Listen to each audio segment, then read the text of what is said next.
we're going to discuss more angle arc theorems since you guys loved the first video so much.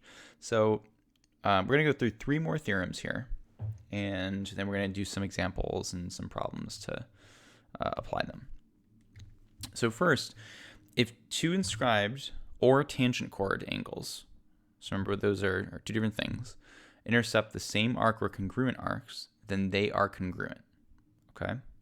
So look at this circle, for example, here. This is when they're in the same circle, they're intercepting the same arc, right? If I have angle x here and it's intercepting this arc, angle y intercepts the same arc here, they have to be the same angle, okay? Over here, if I make these 2 angles, right? And so this is a chord, sorry, I mean it is a chord, but it's an inscribed angle, right? And this is a tangent chord angle because this one is tangent, this is a chord. So if I tell you up front that arc AB is equal to arc CD, then that means that angle P has to be the same as angle CDE, since they're intercepting the same arcs, okay? Congruent arcs in this case. That's theorem 1. Theorem 2, an angle inscribed in a semicircle is a right angle. And you can try this. If you split a circle in half, no matter where you draw the angle, you always end up with a right angle, okay? And the third one, the sum of the measures of a tangent-tangent angle and its minor arc is 180 degrees. And this is one you can reason out, right? A quadrilateral has 360 degrees in it, right? And I know that if it's tangent here and tangent here, then they have to be tangent, they have to make 90 degrees and be perpendicular to their radius, right? The radius that comes up and hits it at the point of contact. So if those 2 are the same, those are both 90, then angle P, oops, I didn't want to write over that. Angle P plus angle TOS have to be equal to 180 degrees, right? And that's just what the theorem is saying. Okay, so like a lot of these theorems, like you guys could figure these out by yourselves too. And maybe I'll have you prove some of these other ones in class at some point. But these are the 3 theorems that we're going to be using today. Okay, so let's do an example. So let's say I'm given this circle. The circle has a center at O, and I want to prove that triangle LVE is similar to triangle NSE, and also that line segment EV times line segment EN is equal to line segment EL times line segment SE. Now, if I prove the 2 triangles are similar, then like this is just automatically true because corresponding sides of corresponding or similar triangles are congruent. So we're basically just going to try to prove that these 2 things are similar. Okay. So 2-column proof time. We're going to start with the given, which is that we have a circle centered at O, and that is given.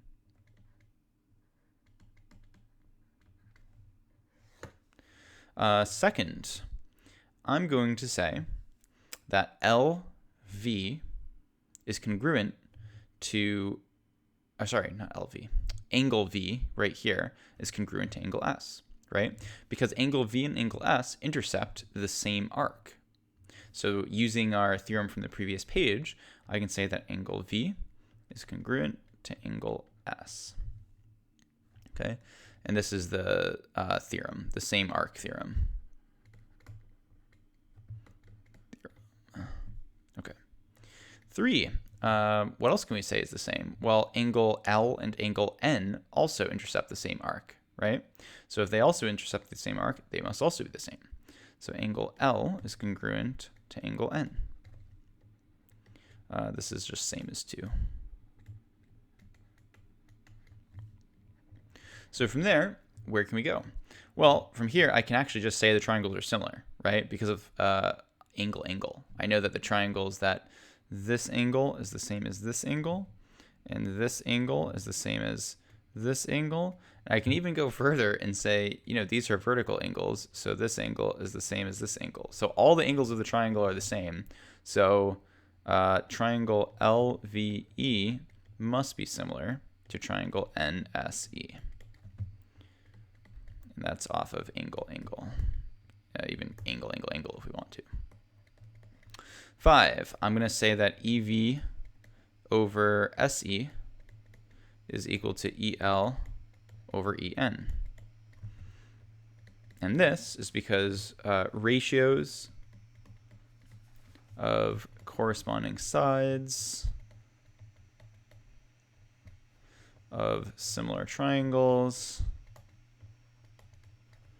are equal.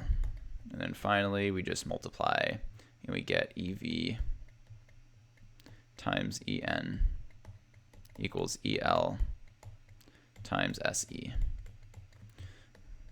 based on the power of multiplication.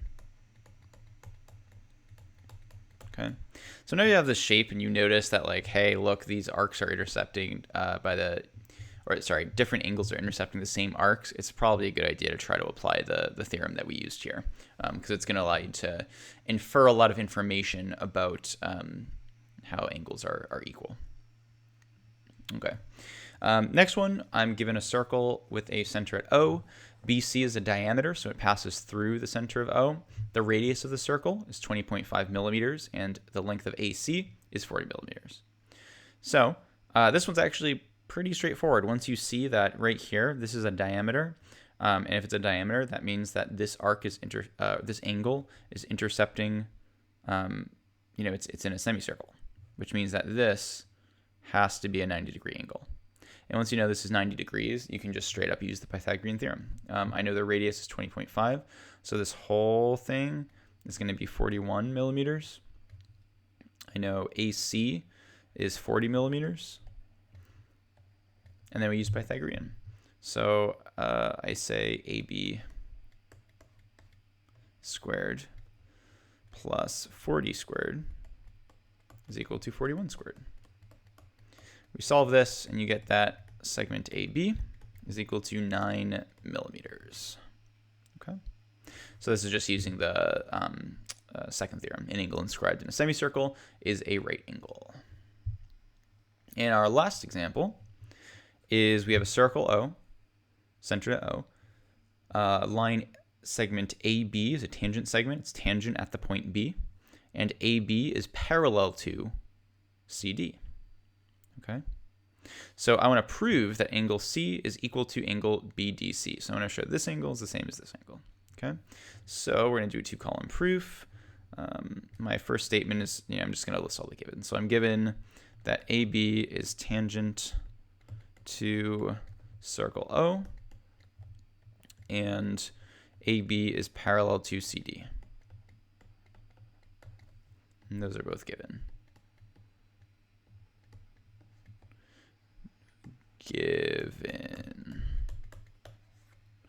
Okay. 3. What can I say based on this information? Well, let's look. If I look at angle ABD and I look at angle BDC, I can say, well, hey, look, I have parallel lines. They're cut by a transversal here. So alternate interior angles should be congruent, right? So ABD should actually be equal to BDC. So this angle should be the same as this angle, right? Transversal parallel lines. So I'm going to say angle ABD is congruent to angle BDC. Parallel lines. Alternating interior angles are congruent. Okay. So from here, what can I say? Well, I can say that angle C, so this angle here, angle C, is going to be congruent to angle ABD. Because if inscribed angle and a tangent chord angle intercept the same arc, they're congruent, right? And if I look at which ABD here intercepts this arc, angle C also intercepts this arc, so angle C must be equal to, or congruent to, angle ABD. And then finally, if I know ABD is congruent to, my reason is because of same intercepted arc implies same angle, the theorem. 5. I can then just say, well, if ABD is congruent to BDC, that means that by the transitive property, angle C is also congruent to angle BDC by the transitive property.